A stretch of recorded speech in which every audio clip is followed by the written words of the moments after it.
ಪ್ರಜೆಗಳಾದ ನಾವು ಭಾರತದ ಪ್ರಜೆಗಳಾದ ನಾವು ಭಾರತವನ್ನು ಸಾರ್ವಭೌಮ ಸಮಾಜವಾದಿ ಭಾರತವನ್ನು ಜಾತ್ಯತೀತ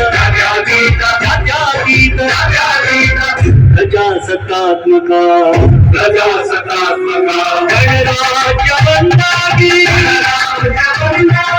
ರೂಪಿಸುವುದಕ್ಕಾಗಿ ಭಾರತೀಯರೆಲ್ಲರಿಗೂ ಸಾಮಾಜಿಕ ಆರ್ಥಿಕ ಮತ್ತು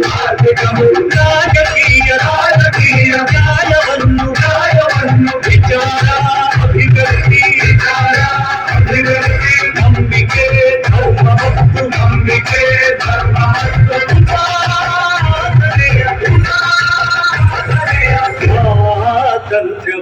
ಸ್ವಾತಂತ್ರ್ಯವನ್ನು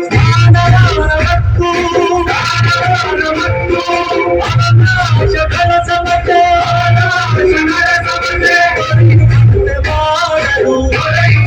ಮಾಡಲು ವ್ಯಕ್ತಿ ಗೌರವ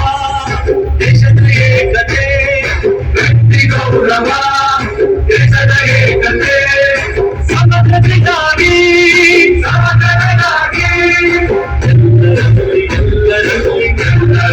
ಎಲ್ಲರಲ್ಲಿ ಭಾವವನ್ನು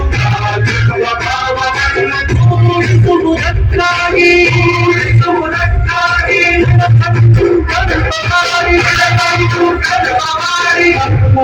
ಸಂವಿಧಾನ ಸಭೆಯಲ್ಲಿ ನಮ್ಮ ಸಂವಿಧಾನ ಸಭೆಯಲ್ಲಿ 1949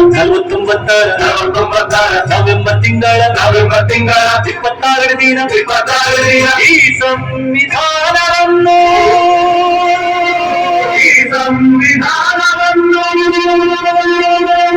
ನಮಗೆ ನಾವೇ ಅರ್ಪಿಸಿಕೊಂಡು